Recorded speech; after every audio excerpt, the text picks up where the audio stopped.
If someone told you a puppy survived 3 days locked inside a freezer, you probably wouldn't believe them. You'd imagine it as an internet rumor or a cruel exaggeration. But what happened to a 2-month-old golden retriever named Roscoe wasn't a rumor. It was real. It happened in a quiet neighborhood, in a perfectly ordinary home, where behind a closed garage door and beneath bags of frozen meat, something utterly horrifying was taking place, and no one had the faintest idea. This story isn't just about cruelty, it's about silence, about how something so small, so innocent, can be buried alive in cold and darkness and still come back.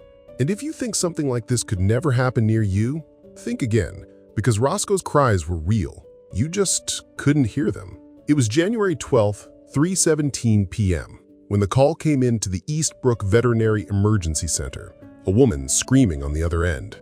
Something about a puppy, frozen, still alive, but barely.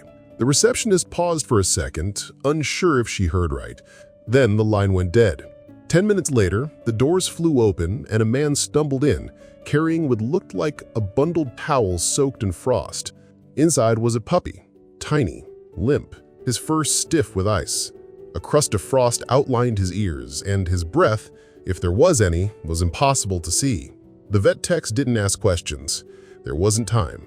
They rushed him to the back, laid him on a warm pad. His gums were gray, his eyes half closed. One of the techs whispered, "He's not gone, but he's close." 3 hours earlier, in a modest yellow house on Larchwood Drive, Roscoe had been found by accident. The woman, Amanda, had gone into the garage looking for a bag of frozen broccoli. She opened the lid of the old chest freezer and for a moment thought she was looking at a toy, a plush stuffed animal wedged between plastic-wrapped leftovers and a bag of corn. But then she saw his nose twitch, once, just enough to send the bag of corn sliding off his back.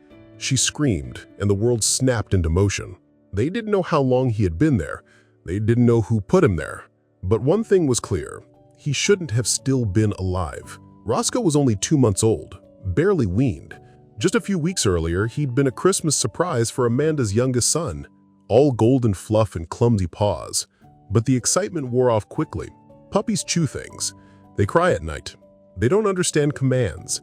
And in a household already strained by stress, finances, and too many unspoken arguments, Roscoe became a problem no one wanted to deal with. The freezer was old, the kind with a heavy lid and no internal light. It sat in the garage, surrounded by boxes of holiday decorations and bags of potting soil, a forgotten corner of the house. It was the perfect hiding place for someone trying to make a problem disappear. No one knew who had done it. Amanda asked her kids, her husband, her visiting cousin. No one confessed, but the freezer didn't open itself. Veterinarians said Roscoe's body temperature was so low it registered below 80 degrees. A dog's normal temperature hovers around 101. Anything below 90 is critical. Below 85 is usually fatal. But Roscoe wasn't just cold. He was frozen. Patches of frostbite had formed along his tail. The tips of his ears were turning black. His paw pads had cracked, but his heart was still ticking. What happened next was a blur of controlled panic. Warm saline IVs, heating pads, soft towels rotated every 10 minutes. A vet nurse sat beside him, whispering his name even though he couldn't hear her. His ears were likely too damaged, his body too far gone, but she kept whispering anyway. "Stay with us, Roscoe." By nightfall, he moved. Just a twitch. His leg kicked once, weakly, like a bad dream jolting through his nervous system. The room froze, not from cold, but from disbelief. He wasn't gone. Not yet. Word spread quickly, first among the clinic staff, then to a local animal welfare group, then to the police. Because no matter how miraculous Roscoe's survival was, someone had locked him in that freezer, and they were still in that house. Officers interviewed the family. No fingerprints, no confession, just silence. The kind of silence that hides behind closed doors and polite smiles. CPS was contacted. The kids were questioned again, but no one broke. No one claimed responsibility for leaving a living creature to die alone in the dark. Meanwhile, Roscoe's recovery was slow, but undeniable. His eyes opened fully on the second day. His temperature reached a safe range by day 3. On the 5th day, he tried to stand. His legs gave out. But when the vet nurse called his name, his tail moved. A flick. Then again, that was the moment they knew. He wasn't just surviving, he was fighting. They didn't tell Amanda where he was being kept. Not yet. The vet's office had seen too many cases where abusers tried to reclaim animals under false pretenses.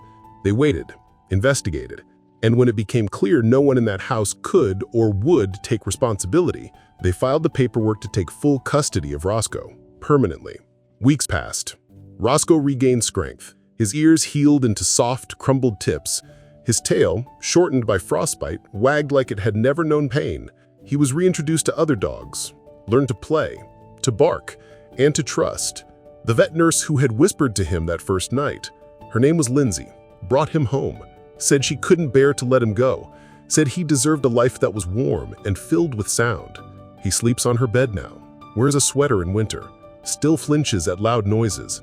But if you look into his eyes, you wouldn't guess what he went through. Unless, of course, you opened a freezer and saw it for yourself. Sometimes stories like this feel distant, like they happen in faraway places or in headlines we scroll past without blinking. But they happen in homes that look like yours, in garages with birthday decorations and laundry machines. They happen quietly. And sometimes the only evidence is a soft, inaudible cry no one thought to listen for.